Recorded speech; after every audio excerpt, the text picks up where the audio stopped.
Sanibonani, hi everyone. Welcome back to enye ivideo. Ngiyabonga kakhulu ukuthi ungene. Thank you very much, you guys, for uthando ne-support. Please kindly subscribe. Mangaba subscribe, like i-video, share i-video as well. Yeah, mina guys, ngendaba ezimbi-ke ezingenileyo kuthiwa kasekho emhlabeni-ke owayengumsakazi wokhoze FM. uMandla Njinji Magwaza kuthiwa washona ngomgqibelo esibhedlela emva kokugula. Mbona udaba lwakhe nje luyonke indawo, Nkosi yami, kwaze kwakubi. Ukufa-ke lokhu guys kungenile njalo. But anyway, bathi former Ukhozi FM presenter, not ukuthi he was still there. Iphepha lilathola ngomthombo yalo ukuthi uNjinji obebuyaziwe ngoNjinji 1, Njinji wami mhlambe, akasekho nokuyinto eqinisekiswe umndeni wakhe ngestatimende. Ngisibonile istatimende, ngizosinameka la ngizobe ngisifunde siphuma emndenini kaNjinji. Umndeni wakaMagwaza kuphatheke kabi ngokudlula emhlabeni kwendodana yawo ubhuti ubaba umyeni nelungu lomndeni uMandla Njinji Magwaza ozalwe ngoDisemba 8 ngo-1984. Sithe umndeni uphatheke kabi ngalokho futhi nje ucela isikhathi sokuba wodeni. Sithe-ke nokhuthe-ke uyakubonga kodwa ukwesekwa-ke okutholayo nemilayezo yenduduzo yonke imininingwane mayelana-ke nezinhlelo zenkonzo yezikhumbuzo nomngcwabo izomenyezelwa-ke ngokuhamba kwesikhathi. Ilona daba olumayelana noNjinji, you guys, so bad. Oh my God, why abantu bedlule emhlabeni kangaka? Ngicabanga ukuthi ngisibonile istatimende from ake ngisifunde kancane. Statement from the Magwaza family. The Magwaza family is deeply saddened by the passing of their beloved son, brother, father, husband, and family member, Mandla Njinji Magwaza, born on the 8th of December 1984. Mandla passed away earlier today in hospital after a short illness. The family is shattered by this loss and kindly request privacy and space as they gather themselves during this difficult time.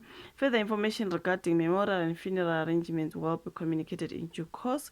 The family appreciates the outpouring of love, support, and condolences during this time. Phumula ngokuthula Njinji, phumula mabhulubanse manqondo yengwayo wena ke wakwa Jikaba Khothami. Isona statement ke from the family.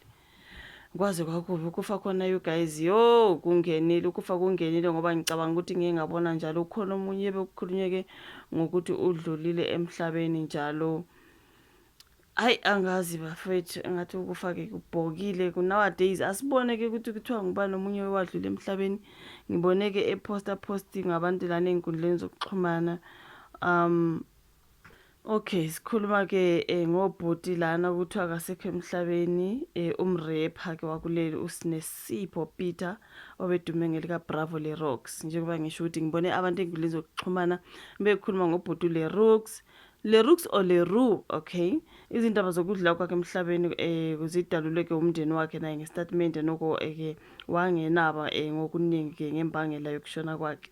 Bengingamazi ubhuti LeRoux kodwa-ke ngomunye nje wabantu abangasekho emhlabeni. Kunestatimende from his family public statement for the passing of Bravo LeRoux on the 22nd of January 2026. It is with deep sorrow that we confirm the passing of Bravo LeRoux, Sinesipho Peter, igama lakhe langempela, a beloved South African artist whose talent, voice, and spirit touched countless lives across the world.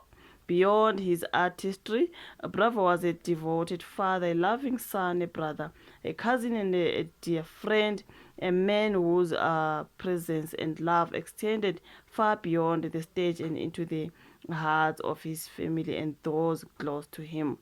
Bravo LeRoux was a gifted a creator, a proud ambassador of his community, and an inspiration to emerging artists. His music resonated with authenticity, passion, and courage, leaving a lasting legacy in the hearts of fans and peers alike. Okay, during this profoundly difficult time, we ask that Bravo's family, friends, and loved ones be granted privacy and space to grieve. We also ask that our fans and the public remember him for his contributions, his artistry, and the joy that he brought to many. The family is very grateful for the outpouring of support and condolences from around the globe. Details of funeral and memorial services will be confirmed at a later stage with much love and thanks from the family. ngisona statement lesi esivela ke kumndeni kabhuti uBravo Leroux okuthiwa naye akasekho emhlabeni. Kunzima bafethu, bayashona abantu, angazi yini Nkosi yami, engathi imoya yabi ngakuthola ukuphumula bafethu nobhuti uNjinji. Njengoba sizwa ke naye kuthiwa ke uMagwaza akasekho emhlabeni, may their souls rest in peace. Kwaze kwanzima ke lona Ndaba luphethe ngithi angidlulise ke leyo myalezo okwalesi sikhathi samanje. Thank you so much.